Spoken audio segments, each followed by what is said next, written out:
మాత్రం జేబుకు చిల్లు పడుతుంది. పెరిగిన వైద్య ఖర్చుల నుంచి తప్పించుకునే మార్గం ఏదైనా ఉందా అంటే అది హెల్త్ ఇన్సూరెన్స్ మాత్రమే.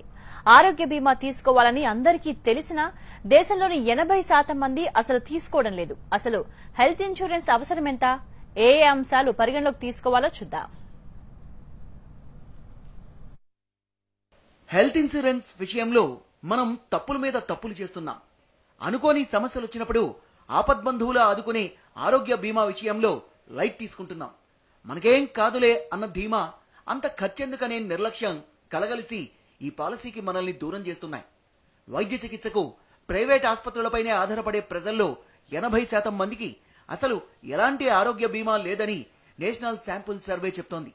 ఈ విషయంలో గ్రామాలకు పట్టణాలకు పెద్ద తేడా లేదు. గ్రామాల్లో 85.9% మందికి హెల్త్ పాలసీ లేదు. పట్టణాల్లో 82% మందికి ఈ బీమా కవరేజ్ లేదు. ఇక ప్రభుత్వ హెల్త్ ఇన్సూరెన్స్ పథకాల్లో ఉన్నవారు గ్రామాల్లో 13.1% మంది, పట్టణాల్లో 12% మంది. ధనికులు కూడా హెల్త్ ఇన్సూరెన్స్ కు దూరంగా ఉంటున్నట్లు గణాంకాలు చెప్తున్నాయి.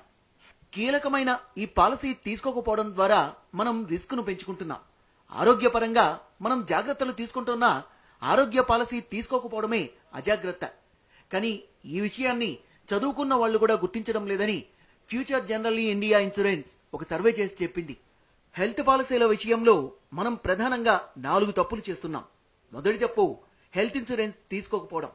తమ కుటుంబంలో ఒకరు తీవ్రమైన జబ్బుతో బాధపడుతున్నారని 27% మంది చెప్పారు. వీరిలో ఎవ్వరికీ హెల్త్ ఇన్సూరెన్స్ లేదు.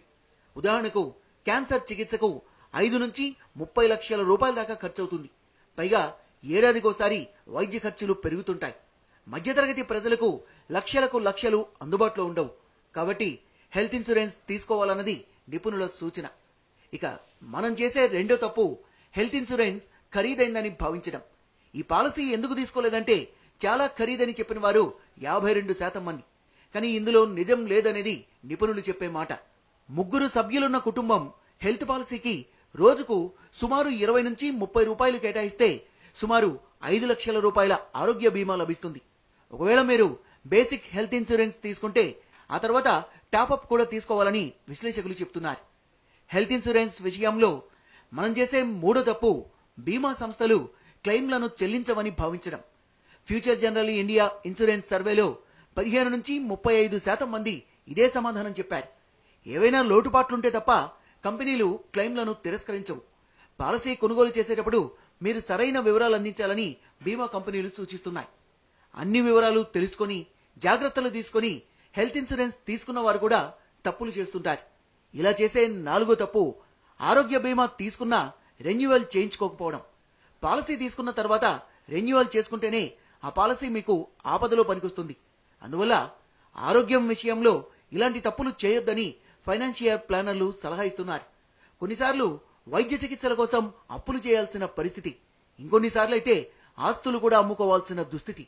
వీటి నుంచి బయటపడాలంటే ప్రతి ఒక్కరికి ముందు టర్మ్ ఇన్సూరెన్స్, ఆ తర్వాత హెల్త్ ఇన్సూరెన్స్ ఉంటే ఆసుపత్రి ఖర్చుల భారం తగ్గించుకోవచ్చని చెప్తున్నారు. అందుకే హెల్త్ ఇన్సూరెన్స్ విషయంలో నిర్లక్ష్యానికి ఇవాళే ఫుల్ స్టాప్ పెట్టాలని ఆర్థిక నిపుణుల సూచన. ఇకనైనా మనం బద్ధకాన్ని వదిలించుకుందామా? రైట్, హెల్త్ ఇన్సూరెన్స్ కు సంబంధించి చాలా విషయాలు మనకు తెలియదు.